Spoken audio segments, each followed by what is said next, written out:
following video is a collaboration of walk-around video footage that I took from the 2014 Ottawa International Motorcycle Show. These are my opinions and thoughts on these particular bikes, and obviously do not reflect the opinions of everyone. It's okay to disagree, but just don't be a douche about it. That's not cool.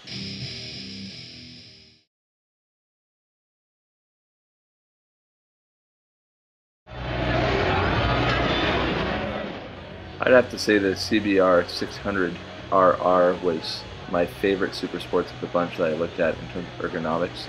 It was really comfortable to sit on. It had more of an upright position, and that's what I really liked about it. I really liked the undertail exhaust that you just saw. I'm not a huge fan of the cosmetics overall. I think I prefer a little bit older of the models, like the 2007, 2008. But all in all, it was a great bike, and again, the riding position I felt was a little bit more upright and would be better for my overall commuting. So that was awesome.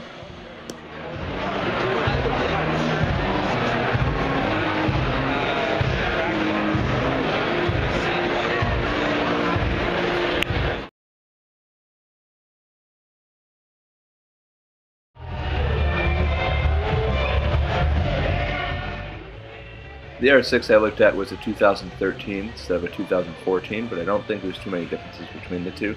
The price tag on this one is much more competitive. They were saying that I can get a 2013 brand new for in around $10,000, which is a great deal. The cosmetics of the bike are fantastic. It's a great, very aggressive looking bike. I'm not a huge fan of the indicators on the front or the big exhaust on the side. I would prefer an undertail, but that's not a deal breaker to me. It is a much more aggressive seating position on this than the CBR was. It does seem definitely like it's a racetrack inspired bike. That's also street legal. I'm looking primarily for a street bike, and I'm not planning to take it to the track very often, but it's a great bike for sure.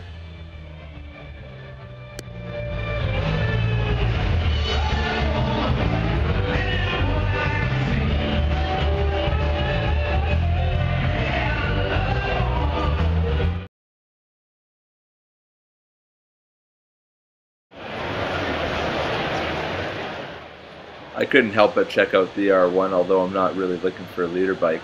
To me, a 600 is plenty. The R1 is a fascinating bike, though. It actually doesn't feel as big as it looked when you're sitting on it.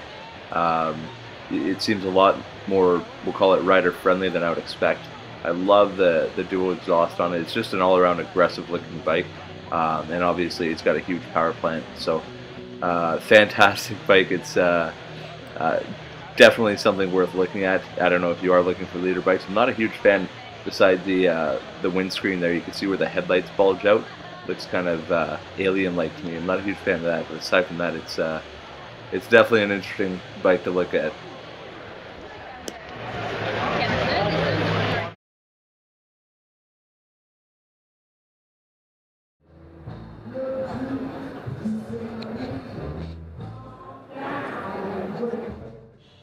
I've mentioned this one in previous videos as the bike I was looking at, the ZX-6R or the 636 by Kawasaki. A lot of people call it the 636 because it's bigger engine displacement.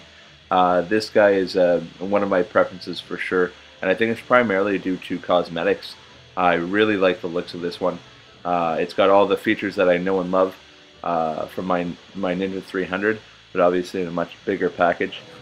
Like I mentioned, I do prefer an undertail exhaust, but that's not too important. It is more aggressive riding position than the CBR for sure, but it does have different power modes that you can switch from. It does have a slipper clutch, so it's still an all-around street-friendly bike, I'd say. And again, it's the looks that really get me. I love the looks of this bike. I would probably get it in ABS if I were to go with this option, if I do get a new one. Older ones are good as well. I know you can get an older one with an undertail, but definitely something worth looking at, and it's among my favorites for sure.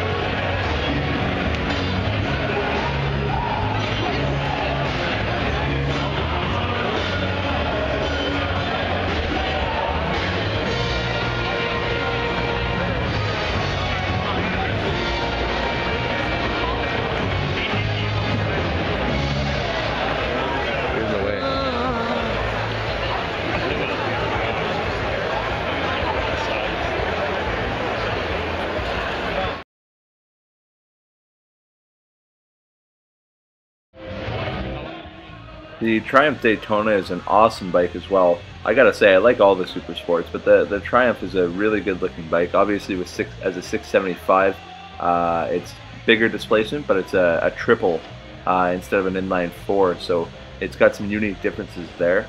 Unfortunately, the Triumph is off limits to me because a good friend, Jolly Roger 88, plans on getting one this summer, and friends don't buy other friends' bikes, if that makes any sense. So I've kind of eliminated this one from my mind. You know, obviously if I was really passionate about it, that's something that we'd be able to work through, but I still have preference, I would say, to the Kawasaki and the CBR over this guy as an entry-level super sport for me.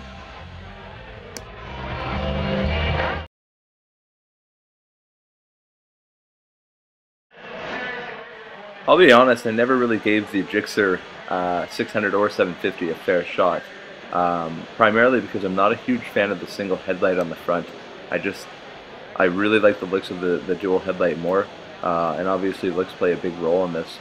I do like the back taillights. You can see them there with how they're kind of molded right into the tail of the bike, which looks amazing.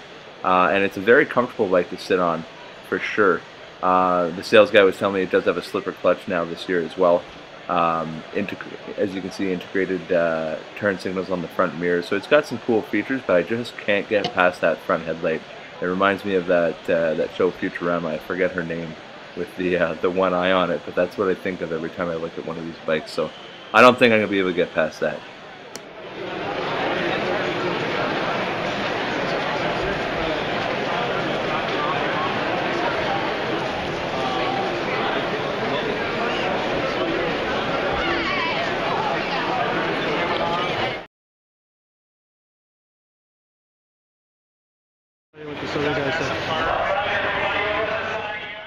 The GSX-R750 has very similar features as the GSX-R600, but to me it might just be in my head, but I felt like it was more comfortable for me. I don't know if they're very similar seating positions or not. I went back and forth between the two, and for some reason I just found the 750 to be more comfortable. It does have the single headlight on the front still, which I have a hard time getting past, but aside from that, the bikes seem very similar. I know last year, in 2013, they did have a yellow version, which I really liked. I think that might be the only instance where I can get past that single headlight. But all in all, I would probably say I'd shy away from this guy myself, and probably lean towards either the Kawasaki or the CBR600 as my ultimate solution.